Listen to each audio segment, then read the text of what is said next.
When I was younger, I had a special cousin. He was a year older than I was, and we had the best time together. He was my best friend. He helped me learn to be a kinder and more empathetic person. He made me a better person. Chris has Fragile X syndrome. It is like autism, but it's genetic. It is the most significant genetic cause of autistic traits. There is a science bit about chromosomes and proteins and heredity. It is complicated, but that is not important for my purposes. Growing up, I just knew Chris as a kind, gentle person who saw things and learned very differently than I did. Chris loved to go on adventures with me. He loved the water and to go swimming. Chris loved trains and insects. I knew he was different from most of my friends and family members, but as a little kid, I liked that. I thought being different made a kid cool. As I grew up, I understood what it was that made Chris different. There were specific learning challenges that he faced that most of us did not. When Chris was anxious or really excited, his hands would flap, and he sometimes even would sort of hop up and down, like he had springs in his feet. Uncle Toby and Aunt Kate said he was going to fly away. Chris and Mir were my favorite cousins, and they were the ones that we spent the most time with. They were really more like another brother and sister, except that they were closer to my age, and therefore more enjoyable to be around than my sister Ernesto, at least until she was about 5. In high school, I understood that there were a lot of kids with special needs. Some of those kids were in my classroom. I was used to this because I had grown up with kids with special needs in my classes, and of course, I had my favorite cousin Chris. Having kids with special needs in our classrooms was called inclusion. I understood that. It made sense that everyone should be included to the best of their abilities and be given the help that they needed. So, when we got a new kid in my classroom named Chad, I didn't think anything about it. Chad was quiet. He also seemed very organized. The way Chad's book bag looked made me look willy-nilly. Chad wiggled his feet a lot. Chad reminded me of Chris. He had an aide that sat in the back of the classroom. I knew what a one-on-one support was for. Chris had one that went to school with him. I understood that the aide was there to help him with whatever his needs were. I was not the only student who understood this. Alex had a younger brother with special needs. She always had her brother Ben come over whenever Chris and Mir visited. And of course, there were the kids who didn't understand. And they could always be counted on for showing off their ignorance like a shiny medal of honor. Blake and Ted were bullies. I had learned that early on. They were part of the popular group of kids. I did not like them. I had learned to ignore them because it was a waste of time arguing with them. I had taken on teachable moments regarding these kids in the past. I don't know if that taught them anything.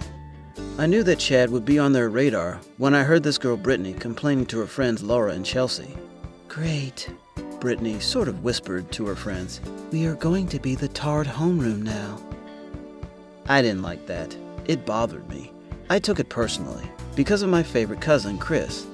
I was sure that someone had referred to Chris in that pejorative. I couldn't imagine how that would feel.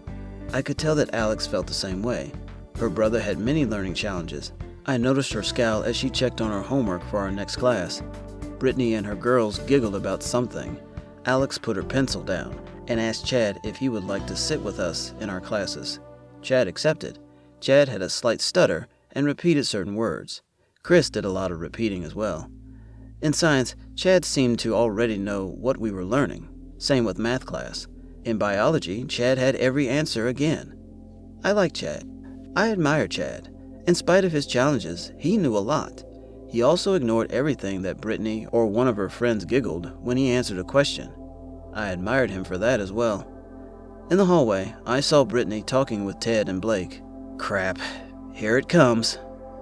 While Brittany and her friends could be mean and snarky, Blake was just plain cruel. He enjoyed being that way. I knew that it was because he was a bully. I understood that the alleged best way to make a bully go away was to ignore them. It made sense. It worked for me. I didn't care what Blake said about me. I knew that I was smarter, and I had a run-in with him that it caused him to, for the most part, leave me alone. Chad was a different story. Chad was someone who was more vulnerable.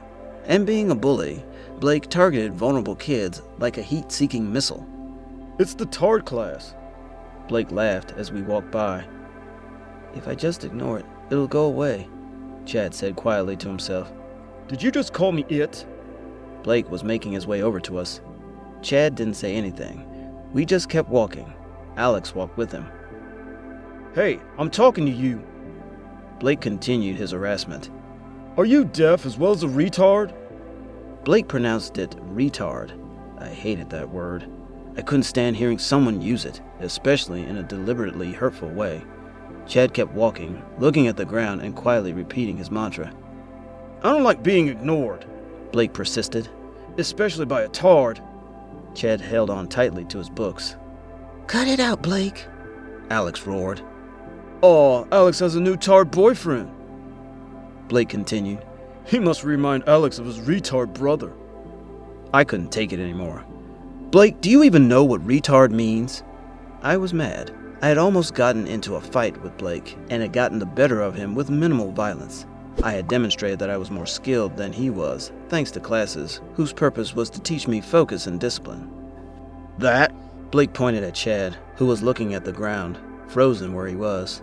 I could see how uncomfortable he was. "That is not the definition of retard," Alex said.